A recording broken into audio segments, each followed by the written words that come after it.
Olá, amigos queridos do blog do Espiritismo. Então, hoje estamos retornando a vocês para tentar aprofundar um tema. Ontem nós mandamos uma publicação nas redes sociais, nos grupos aqui que fazemos parte, na área espírita, falando sobre a jornada evolutiva do espírito, quando nós combinamos é, aquilo que está no Livro dos Espíritos, nas questões 100 a 113, assim como no Evangelho, segundo o Espiritismo, no capítulo 3, na casa do meu pai há muitas moradas.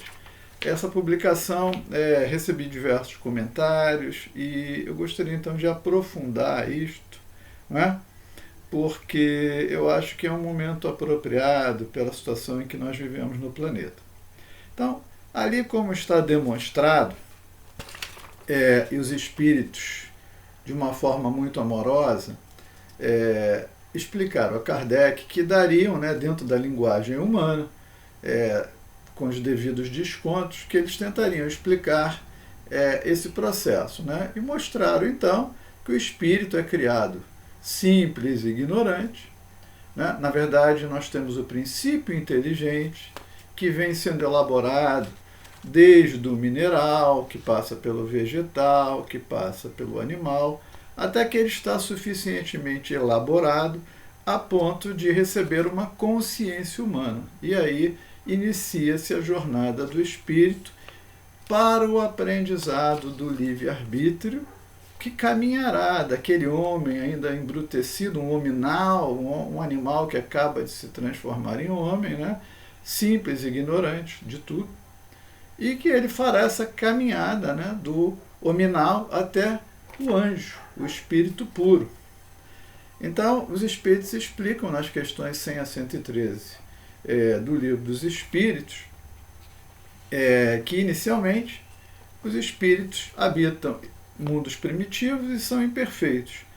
E esse estudo ele é complementado no Evangelho segundo o Espiritismo, quando Kardec detalha para nós, junto com o auxílio dos Espíritos, a questão daquela afirmação de Jesus, que na casa do meu pai há muitas moradas. Então, e ali os Espíritos, tal como colocamos nesta planilha que muitos viram ontem, lá eles, dentro de uma ideia de grandeza, né, eles colocam então uma escala de mundos, onde o mundo inicial para o espírito, no seu início de elaboração, é um mundo primitivo. Depois o nosso, atual, como estamos, um mundo de provas e expiações. Em seguida, um mundo de regeneração, que é um estágio mediano, intermediário. Lá na frente, mais evoluídos espíritos habitam mundos felizes. E, finalmente, tal como Jesus, mundos celestiais. Então é sobre isso que nós gostaríamos de falar, inicialmente mostrando as características que estão aqui estabelecidas nessa planilha, que muitos de vocês viram ontem, que diz o seguinte, né? Qual é a característica do habitante do mundo primitivo? Obviamente, a vida é puramente material. Ele não tem nenhuma noção de Deus, de espiritualidade, ele está preocupado ali, tal como um animal, de sair e buscar o alimento. O instinto, né, predomina. E o instinto nos mantém ainda quando estamos nessa fase evolutiva, o instinto é que nos mantém vivo e nos convida, né, através do estômago. Aliás, o estômago é uma ideia genial de Deus, né? Porque se nós não tivéssemos um estômago, muitos nem se levantariam ou não fariam nada. Então, o instinto nos leva à necessidade de sair da caverna, de sair do mundo, enfrentar o mundo, abrir os olhos para o mundo e descobrir. Descobrir o alimento, descobrir a vida, descobrir as coisas, e pouco a pouco aquilo vai sendo elaborado. Então, tal como nós colocamos na planilha que ontem divulgamos, neste momento, esse espírito primitivo, que inicia a sua jornada, aqui existe a ausência da moral, ou seja, o espírito ali não tem noção de certo nem de errado. Ele é completamente ignorante. Ele acerta por tentativa e erro e erra por tentativa e erro. Ele não tem uma percepção daquilo que é certo. Então, neste momento, a moral é ausente. Não é maldade, pessoal. Não é maldade. É ausência de moral. Eu não sei, eu erro porque eu não sei o que é certo e o que é errado. Muito bem. Dada esta ignorância, né, a gente vê, né, até através dos filmes, mas a gente pode perceber que esse ainda é um mundo bastante rudimentar, rude, bruto. As coisas ali ainda funcionam de forma bastante primitiva. E, obviamente, nestes mundos, somos imperfeitos, mais por ignorância do que por qualquer outra coisa. O espírito passa ali infinitas jornadas, vai se elaborando, aprendendo a se socializar, descobre uma série de coisas, come o que deve, come o que não deve, às vezes come e desencarna. Tem uma série de situações, porque a ignorância é total, ele vai descobrindo uma série de coisas e chega um momento em que ele está preparado para um processo de evolução. E aqui eu faria uma analogia para a compreensão de todos. Vamos dizer que este mundo primitivo seria como um maternal, uma escola ainda para crianças, né?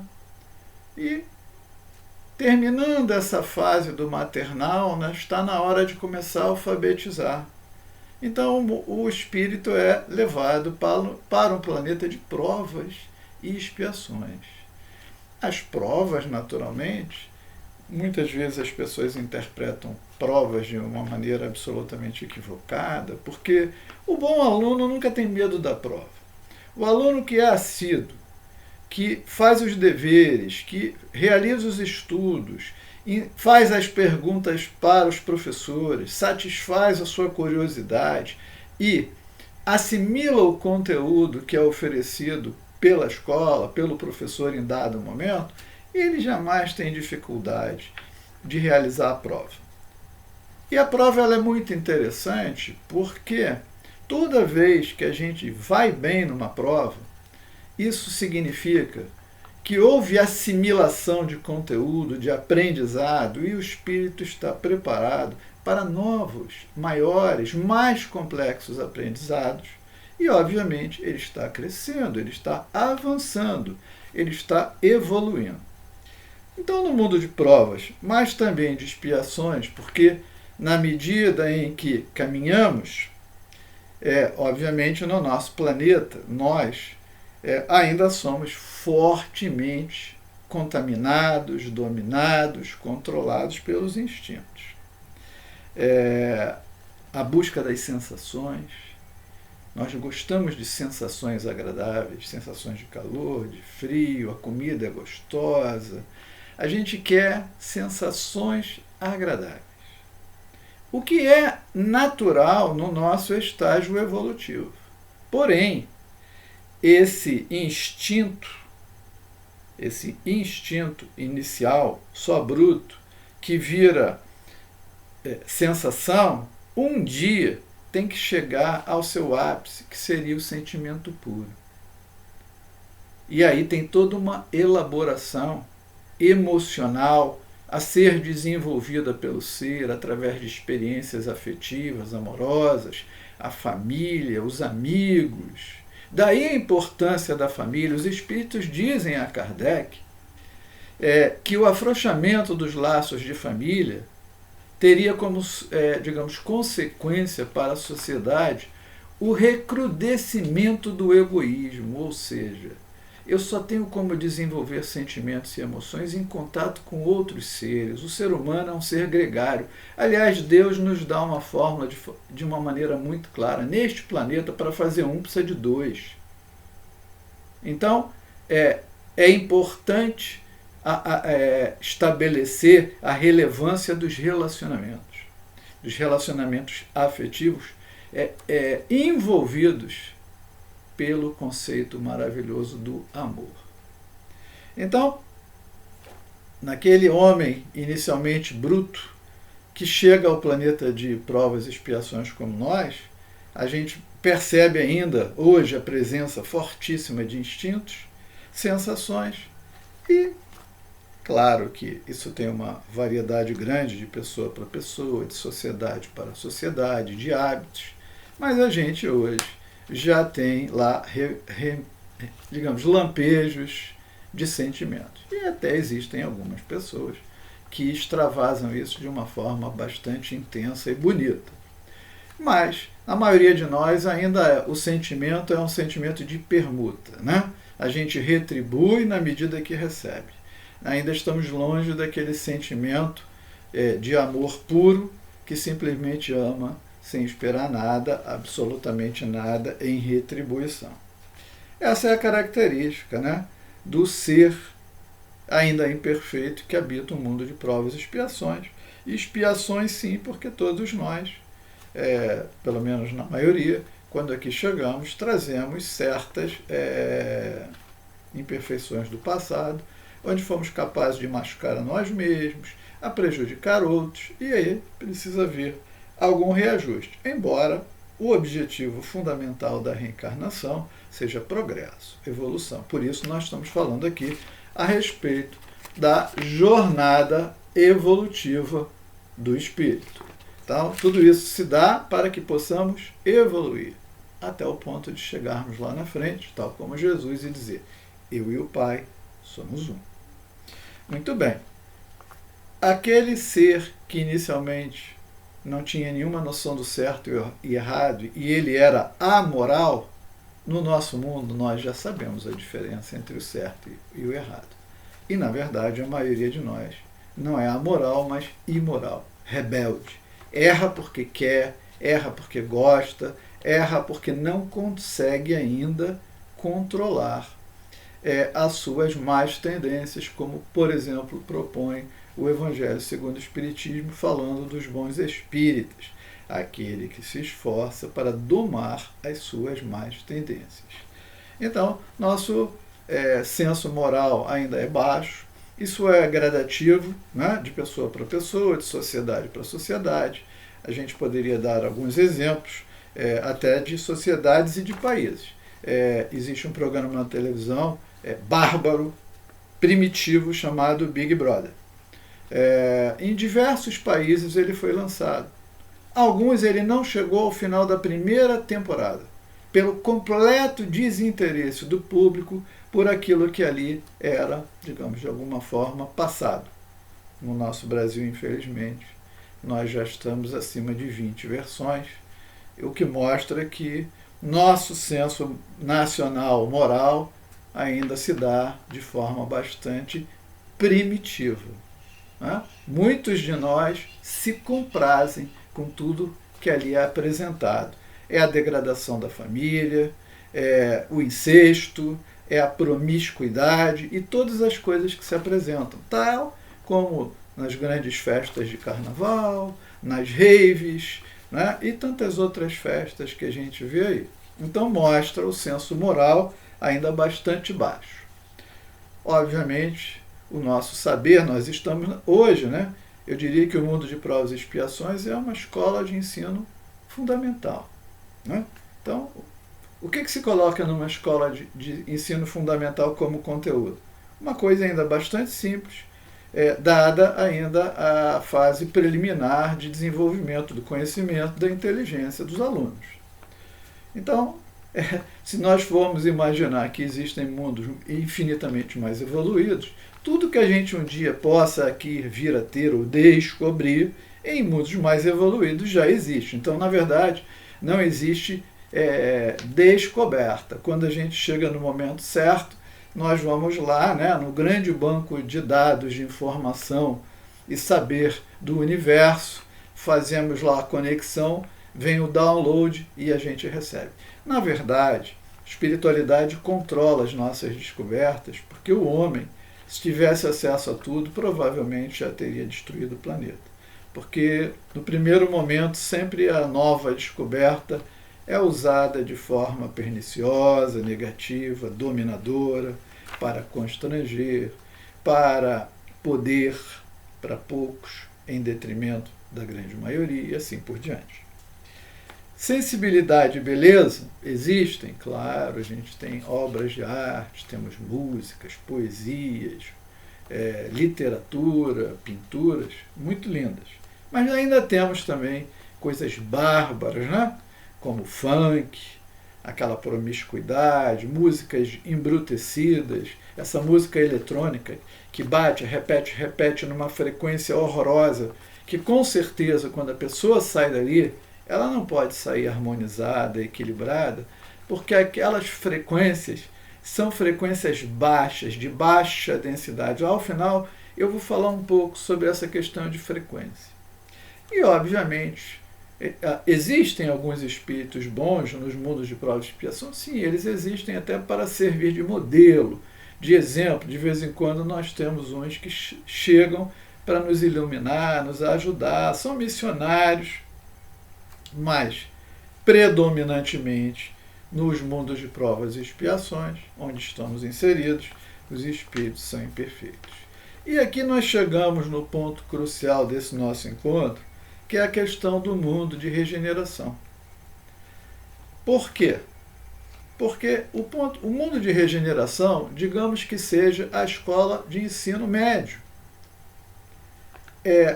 Para que o aluno possa adentrar a escola do ensino médio, ele precisa ter consolidado, assimilado os conhecimentos que possam ser transmitidos nas escolas de ensino fundamental. Então, quando ele tem o diploma, ele completou o ensino fundamental, ele se qualifica para adentrar o ensino médio. É a mesma coisa que em relação ao mundo de regeneração. Aliás, Jesus, nas bem-aventuranças, ele anuncia o homem aqui nesses mundos. Ele diz, né, que os puros de coração, os humildes verão a Deus. Esses são aqueles que estão lá na frente. Diz: bem-aventurados os aflitos. Esses somos nós, os habitantes dos mundos de prova e expiação. E também diz que os mansos e pacíficos herdarão a terra. Então ele está dizendo que na terra, mundo de regeneração, o habitante se qualifica por mansuetude, por ser um indivíduo pacífico, tendente ao bem. Então, o mundo de regeneração, ele precisaria, obviamente que isso é um processo, né? Nós não temos todas as virtudes nem qualidades, mas vamos dizer que estamos possibilitados a caminhar para este mundo. Nesse caso, momento. Desculpe, eu tive que interromper, porque um espírito, né, ainda em elaboração, o cachorro, né, o cão do meu vizinho, estava se manifestando e de alguma forma fazendo algum barulho para nós. É o aprendizado dele, tenhamos compreensão.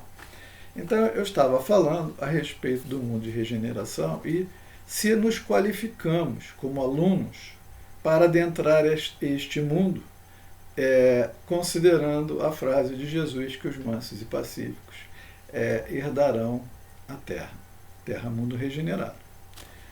E aqui a gente precisa entender o seguinte, né?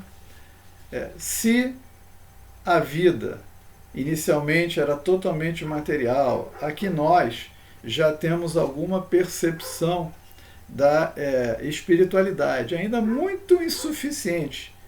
A maioria das pessoas do planeta não tem grande compreensão a respeito da vida espiritual. As pessoas, mesmo aquelas que acreditam na imortalidade da alma, são ignorantes a respeito de onde vem, para onde vão, o que vai acontecer. Ainda a gente escuta a bobagem de alguém dizer que ninguém voltou para contar. Toda hora tem gente contando e as pessoas ainda dizem isso, né? Então, significa que o grau de ignorância a respeito da vida espiritual é imenso. Mas nós estamos aqui. Se vocês chegaram a esse ponto do vídeo, significa que, de alguma maneira, a vida espiritual tem algum sentido e valor para vocês. E é esperado que no mundo de regeneração, obviamente, a gente ainda vai precisar comer, vamos precisar vestir, nós vamos precisar do teto, das coisas básicas da vida digna que deveria ser garantida a todo ser humano. mas precisa haver um equilíbrio entre a vida espiritual e a vida material. A nossa querida Joana de Ângeles, falando a respeito dos esforços que as pessoas fazem, o ser humano, para a vida em geral, ela nos informa o seguinte: tudo que a gente faz de esforço pela vida material opera em linha horizontal. Isso não nos faz crescer. Supre nossas necessidades, mas opera assim. Quando nós fazemos como Jesus, ajunteis tesouro, onde a traça não há de roer, a ferrugem não há de atingir a terra, etc. e tal, então são esforços que são no sentido, como diz a Joana, vertical. É aquilo que faz com que o espírito cresça, ascenda. Então é preciso que o habitante do mundo de regeneração já tenha em perspectiva não apenas a sua vida material, mas também a sua vida espiritual. E que ele trabalhe para isso na construção de si mesmo, de um ser melhor, com tanto esforço e vontade, comprometimento, como ele faz para crescer na vida profissional, na vida intelectual, na escola, na universidade, que ele também dedique energia, vontade, compreensão, consciência, voluntariedade para a sua vida espiritual no sentido do crescimento. Então, o mundo de regeneração, o habitante do mundo de regeneração, ele precisa equilibrar a matéria e o espírito. Ele precisa cuidar das duas coisas. Ele ainda tem as necessidades da matéria, mas ele sabe que aquilo é temporário e que ele precisa investir para aquilo que é definitivo, que é a sua condição espiritual imortal. Obviamente, no mundo de regeneração, já precisa haver um grande equilíbrio. A palavra-chave neste mundo é o equilíbrio. Evitar o extremo, aquela gangorra, muito certo, muito errado.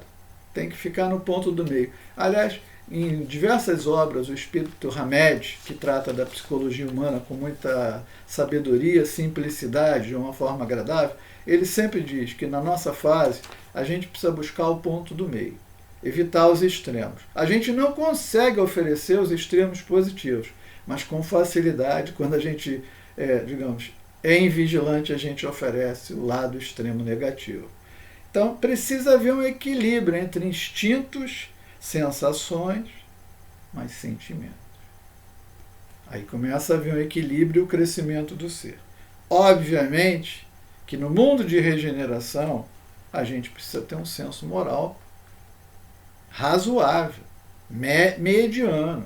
Precisamos evitar esses extremos, essas baixarias. As coisas que a gente vê no nosso dia. Antigamente, quando as pessoas transgrediam, faziam alguma coisa errada, elas faziam escondido, à luz, sabe, de uma forma discreta. Hoje a pessoa declara na televisão sem cerimônia e ninguém fica chocado. Ou seja, realmente o senso moral precisa ser muito elaborado.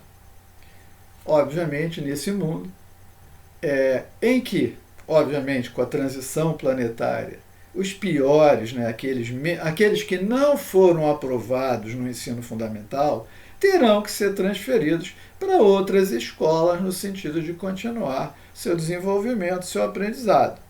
Tirou os bagunceiros, os baderneiros do ambiente, a escola se torna mais agradável, a vida se torna mais agradável, o trabalho se torna mais agradável, a família se torna mais agradável e, obviamente, nessa hora, tudo melhora.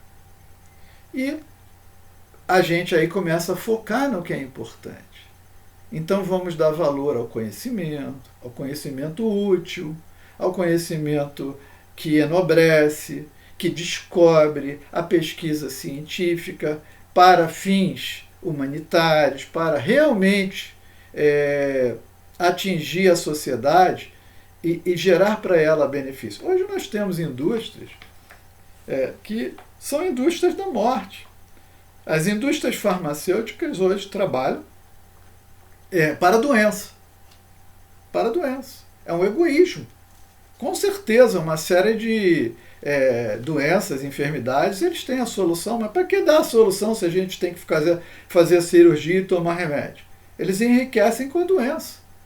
Isso não é possível, isso demonstra o baixo senso moral e como a pesquisa, o saber é voltado para aquilo que não é bom e útil.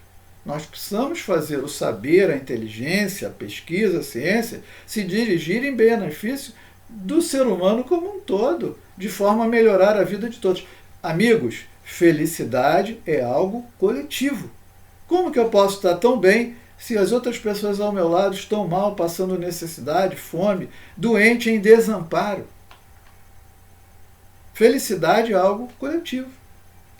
Obviamente, quando nós tivermos esse ambiente mais depurado, a sensibilidade e a beleza, né, vão estar presentes, porque aí a criatividade aflora, a criatividade mais sutil, mais elevada, o gosto mais apurado pela arte, pela música, pelo teatro, pela poesia, pela literatura, pintura, escultura, todas as coisas, aquilo que a gente, lendo os livros de André Luiz, cada um onde a gente vê certos benfeitores, no livro Os Mensageiros, nós temos lá a figura de Ismália, que quando ela declama, além da sua voz, saem sons extraordinariamente lindos, que envolvem as pessoas, que descem do céu vibrações, beneficiando todos que estão presentes. Vocês podem imaginar